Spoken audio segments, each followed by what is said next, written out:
Growing up, I always knew I was different from the rest of my family. My name's Jenny, and I come from a long line of restaurant owners. My dad, Joe, is a big, loud man who runs our family restaurant with an iron fist. Mom, Linda, is his perfect partner, always busy managing the staff. Then there's my older brother, Mike, the golden boy groomed to take over the business. I remember sitting at the dinner table one night, the air thick with the aroma of Dad's famous roast. Mom was going on about some new recipe they were trying out. "Jenny, you'll love this one. It's got that fancy herb you like. What's it called again, Mom?" I asked, her eyes sparkling. "Thyme," I mumbled, picking at my food. Mike laughed from across the table, his mouth full. "Who cares about some dumb herb? Wait till you see the new grilled dishes Dad's getting for the restaurant. That's the real deal." Dad nodded, his eyes on me. "Speaking of the restaurant, Jenny, when are you going to start taking an interest? You're not getting any younger, you know." I tried to make myself small in my chair. "I don't know, Dad. I like being outside with the plants and stuff," I said. Mom sighed, exchanging a look with Dad. "Plants? What are you going to do with plants? You need a real job, Jenny, something to fall back on." I remember feeling a knot in my stomach. It was the same conversation every time. No one in my family got it, no one except Grandma Rose. Grandma Rose lived in a small house on the outskirts of town, surrounded by the most beautiful garden I'd ever seen. She was different from my parents, gentle, patient, and she understood me in a way no one else did. I would often escape to her house away from the endless talk of the restaurant. One day I found her in the garden, her hands deep in the soil. "Jenny, dear, come help me plant these tulips," she said, her face bright with a smile. I sat down beside her, feeling the cool dirt on my hands. "Grandma, why don't Mom and Dad understand? I love this. I love being here with the plants." Grandma Rose wiped her brow and looked at me with those wise old eyes. "Your parents just want what's best for you, Jenny, but they don't see the world the same way we do. There's magic in these plants, in the earth. It's okay to be different." I clung to Grandma Rose's words, even as the pressure from my family grew. Mike would often taunt me, calling me the gardener in a tone that made it sound like an insult. "Hey, gardener, you going to plant some lettuce for tonight's salad?" He'd jeer, his friends laughing behind him. I just rolled my eyes and walked away. I knew they didn't get it, didn't see the beauty in a single leaf, the peace in morning dew. But I did, and in those moments with my hands in the soil, I felt like I was where I belonged. High school graduation was like standing at a crossroads, and I, Jenny, was about to take the road less traveled by my family. The house was buzzing with excitement over Mike's plans to join Dad at the restaurant. Amidst it all, I felt like a spectator in my own life. One evening we were all gathered in the living room. Dad was going on about expanding the restaurant, his eyes gleaming with ambition. "Mike, you're going to be right at the heart of this," he said, clapping my brother on the back. Mike puffed up like a proud rooster. "Yeah, I've got some ideas already, Dad. We're going to make this place huge." I sat there, fiddling with a loose thread on the couch, feeling invisible. Mom turned to me, her voice sharp, like she was waking me up from a daydream. "And what about you, Jenny? Ready to step up? You can handle the front desk? Learn the ropes." I took a deep breath. It was now or never. "Actually, I'm not going to work at the restaurant. I'm going to study landscape design," I said, my voice barely above a whisper. The room went silent. Dad's face turned red, like a tomato about to burst. "Landscape, what now?" He barked. "That's no career for you. You're a part of this family, and the restaurant is our legacy, Mike." Mike snickered. "What are you going to do? Plant flowers for a living?" I felt my cheeks burning. "Yes, actually, that's exactly what I'm going to do. I'm good at it, and I love it." Mom's face was a mix of confusion and worry. "Jenny, be sensible. You can't make a living off playing in the dirt." I stood up, feeling a surge of defiance. "It's not just playing in the dirt, Mom. It's creating something beautiful, something real. I'm not asking for your approval, but I am telling you this. This is my decision." Dad slammed his hand on the table, his voice booming. "If you choose this foolishness, you're on your own. Don't expect any help from us." I felt a knot in my stomach, but my voice was steady. "Fine, I'll do it on my own." Grandma Rose, who had been quietly knitting in the corner, finally spoke. Her voice was calm, but carried weight. "Joe, let the girl follow her heart.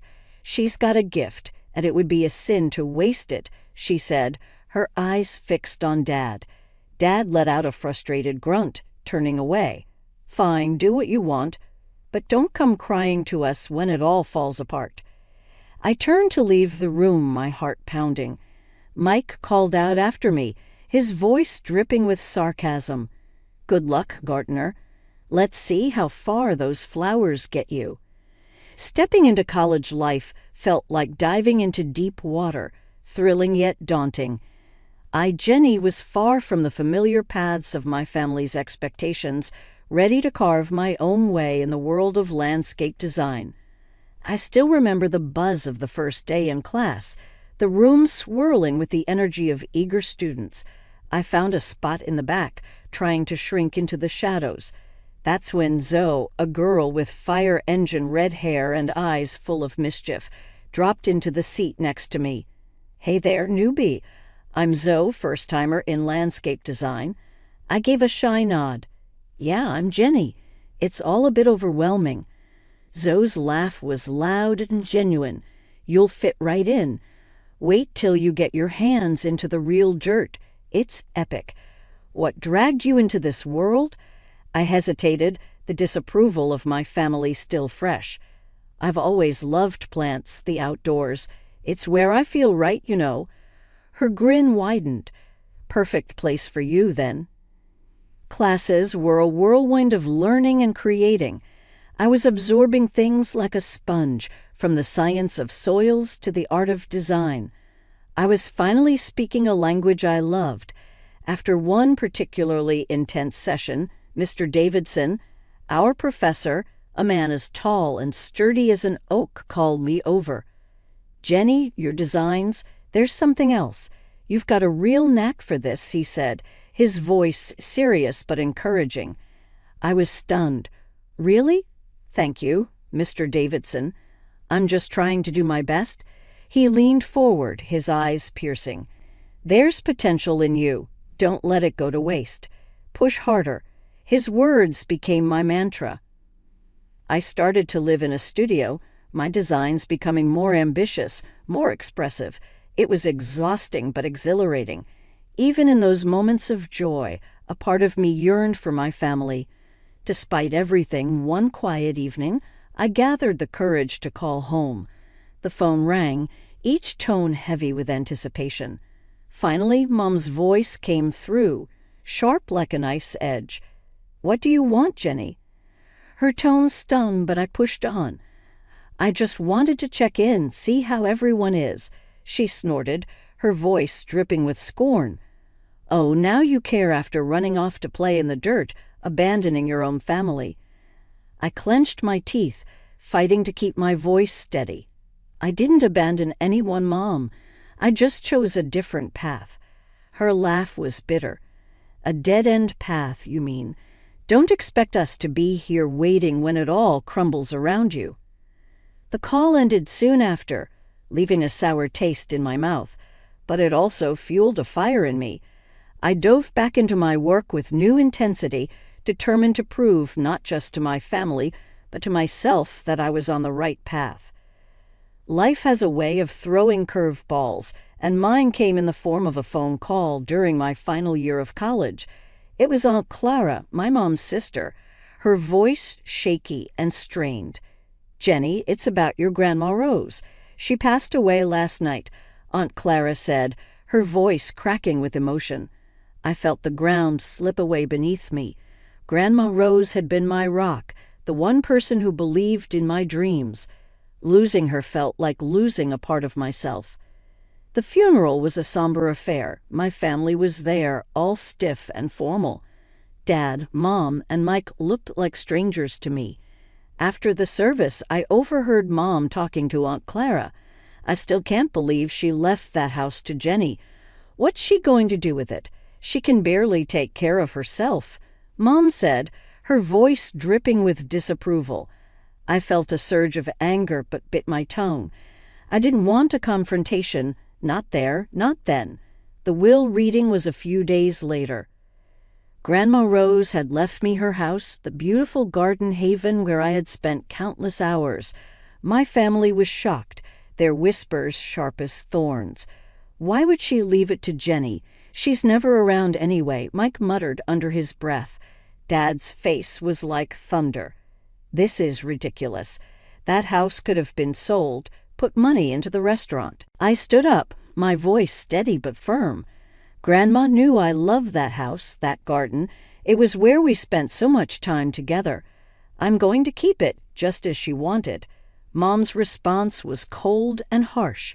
So you're just going to live there alone, playing in the dirt? What a waste. Their words stung, but I had made up my mind. I moved into Grandma's house, immersing myself in the garden she had loved so dearly. I started renovating the place, pouring my heart into every plant, every flower bed. As the months passed, I transformed Grandma's garden into something truly special. It became my sanctuary, a place where I could be myself away from the judgment and expectations of my family. The day the invitation to Mike's wedding arrived at my doorstep was a day of mixed feelings. It was a fancy piece of paper, golden letters against a white background, representing a part of my life I had left behind. Staring at it, I felt a storm of emotions churn inside me. I decided to go, but on my terms. I dressed in a way that felt true to me, elegant but simple, a far cry from the dirt-stained clothes they remembered. Entering the restaurant, the sights and sounds of my past life engulfed me. I spotted my family across the room, Mom, Dad, and Mike, all decked out, looking like a picture-perfect family. I braced myself and walked over. "Jenny, I didn't think you'd accept the invitation." Mom's voice was sharp, cutting through the noise. "I came to see Mike get married.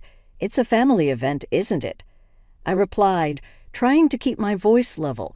Mike glanced at me, his smirk familiar and unwelcome. "What's the matter?" Ran out of bushes to trim, decided to play dress-up for a change. I felt a familiar sting, but I brushed it off. "I'm just here to wish you well, Mike." It was then that his bride, a tall woman with a haughty look, chimed in. "Oh, this is the infamous gardener sister.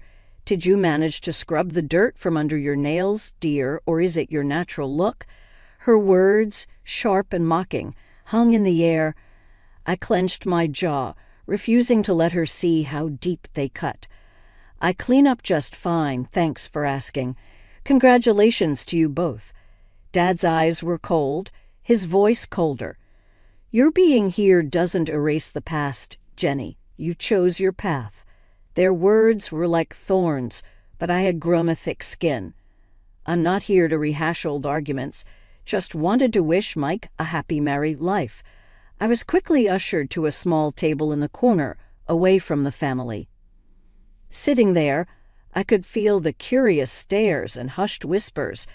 "That's the gardener," they whispered, "the black sheep of the family." But as I sat there, a sense of pride welled up in me. Yes, I was the gardener, the one who had dared to follow her own path. I was no longer the shy, unsure girl they remembered, but a woman who had found her strength, who had bloomed in spite of them. My discomfort only grew as the evening stretched on. Sipping my drink, I tried to make myself invisible, but that plan fell apart when I caught the eye of some guys I knew from childhood, Mike's friends, the same ones who used to join him in mocking me. "Look who's here, the family's little dirt digger," Jake jeered as they approached, a sneer plastered on his face.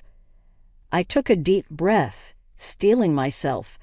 "Actually, it's a landscape designer, but I wouldn't expect you to understand the difference." Their laughter was harsh, grating. Oh, listen to her, thinks. She's all high and mighty now. Chris added with a scoff.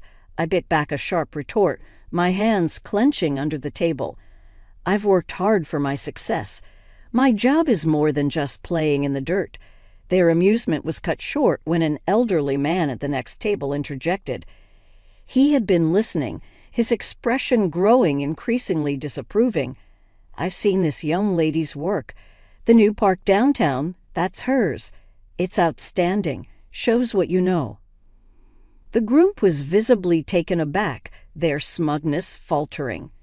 Muttering under their breath, they slunk away, their egos bruised. Emboldened, I decided to venture out from my safe corner, mingling through the crowd, dodging glances and whispers. That's when I overheard Mike speaking to a group of his friends. She's always been the odd one, more into her plants than real work, Mike said, his voice laced with a mix of amusement and disdain. His friend laughed loudly. Every family's got its black sheep, huh? Their words were like a slap, raw and stinging. I walked away, my heart pounding, reminding myself their opinions didn't define me. As I weaved through the crowd, I bumped into my cousin Lucy, a quiet presence in our loud family.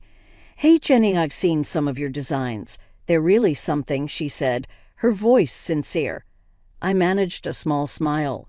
Thanks, Lucy. It means a lot, especially today. Lucy looked at me, her eyes understanding. I never agreed with how they treated you. You're doing amazing things. I'm glad you stuck to your path. Her words were a small comfort amidst the thorns of the evening. We chatted briefly, a momentary respite from the tension. As Lucy drifted away, I returned to my corner, feeling the weight of the evening. The loud music, clinking glasses, and bursts of laughter around me felt like they were happening in a different world. I sat there sipping my drink, longing for the celebration to end. The wedding night was winding down, its fancy aura overshadowed by my own tangled feelings. Just when I thought the night couldn't get any more surreal, the mayor, a distant relative of Mike's bride, took the stage for his speech.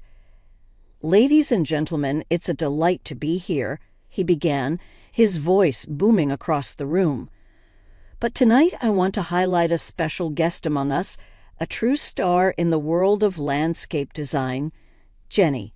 Hearing my name, I almost choked on my drink. I stood up hesitantly, feeling like a deer caught in headlights. The mayor beamed at me. Jenny here is the brilliant mind behind the transformation of our city park. She's a celebrated landscape designer who's won multiple awards for her incredible work. Let's give her the recognition she deserves. The room erupted into applause, a sound that felt foreign to me. I glanced at my family's table and saw them, their faces a mix of shock and embarrassment. Mike's bride leaned towards him, her voice dripping with disbelief. Is he talking about your sister, the gardener? Mike mumbled something, looking like he wished the floor would swallow him up. The mayor's praise continued. Jenny's work has revitalized our city. She's a true talent. Amidst the clapping, I felt a surge of confidence. The mayor's words were like a light dispelling the shadows of doubt and scorn from my family. Seizing the moment, I decided to speak up. Thank you, Mayor, for your kind words. It's an honor to contribute to our city's beauty. I paused, my gaze sweeping over the crowd, settling on my family. It's funny, isn't it, how life turns out? Mike, you and your bride are perfect for each other. Your shared talent for rudeness to others is quite remarkable. The room went silent, the air thick with tension. My parents, my brother, and his fiancé blushed deep red, their shame as visible as if I'd slapped them. Mom's voice cut through the silence, sharp as a knife. Jenny, what are you saying? This is your brother's wedding. I met her gaze, unflinching, just speaking the truth, Mom. Something our family seems to struggle with. Mike stood up, his face red with anger. You can't come here and talk to us like that. I held my ground, my voice steady. "I've earned my right to speak, Mike. Maybe it's time you all listened." The confrontation ended with Mike sitting down defeated and the room slowly buzzing back to life. The mayor gave me a nod of respect before moving on. As I sat back down, the weight of the night lifted slightly. I had spoken my piece, stood up for myself in a way I never had before. I was no longer just the gardener or the outcast. I was Jenny, a recognized landscape designer, someone who had grown past her family's narrow expectations. After Mike's wedding, word got out about my success as a landscape designer. People were buzzing about the awards I'd won and the projects I'd aced. It felt like stepping into the sunlight after years in the shadows, and then my family came calling. One afternoon, while I was busy sketching out a new garden design, my phone rang. It was Mom. Her voice had a sweetness to it that felt out of place. "Jenny, darling, we've been hearing so much about your work. Your father and I are so proud of you." I raised an eyebrow. "Really, that's a change of tune." There was a pause on the line. "Well, we were thinking maybe you could come over. We'd love to see you, catch up on things." I could almost hear the gears turning in her head. "Catch up or catch onto my bank account?" I shot back. Mom's voice faltered. "Jenny, that's not fair. We're family." The word family hit a nerve, especially after they all but disowned me for following my dreams. Seems like family matters when there's money in the picture. Before she could respond, I ended the call. I wasn't about to let them back into my life just because they smelled success. A few days later, there was a knock at my door. Mike was standing there, hands in his pockets, looking everywhere but at me. "Hey, Jenny, can we talk?" he mumbled. I crossed my arms. This should be good. "What do you want, Mike?" He shifted uncomfortably. "Look, I know we haven't been great, but you're doing well, and I was wondering if you could, help me out a bit." I couldn't believe what I was hearing. Help you out after years of calling me the gardener and laughing at my ambitions. Mike's face reddened. "I didn't mean it like that. It's just that things are tough." I cut him off. "Save it, Mike. I'm not your ATM. You and the family made it clear how you felt about me. You can't just waltz back into my life when it's convenient." He opened his mouth to argue, but I stopped him. "No, Mike. You made your bed. Now lie in it." After he left, I sat in my garden surrounded by the beauty I had created. My phone rang a few more times over the next week. More attempts at reconciliation from my family, but I didn't answer. I was done with their fair-weather affection. I had built a life for myself, one that didn't need their validation or their greed. I was thriving in my own right, and that was all that mattered. They had chosen their path, and I had chosen mine. As I looked around at the plants and flowers that were a testament to my hard work and passion, I realized I had everything I needed right here. I was happy, successful, and free from the toxic ties that had once bound me. This wasn't just the end of a chapter. It was the beginning of a whole new book, my book. I was going to make sure it was a bestseller, written on my own terms, in my own style. The new growth in my life was just starting, and I was ready for whatever came next.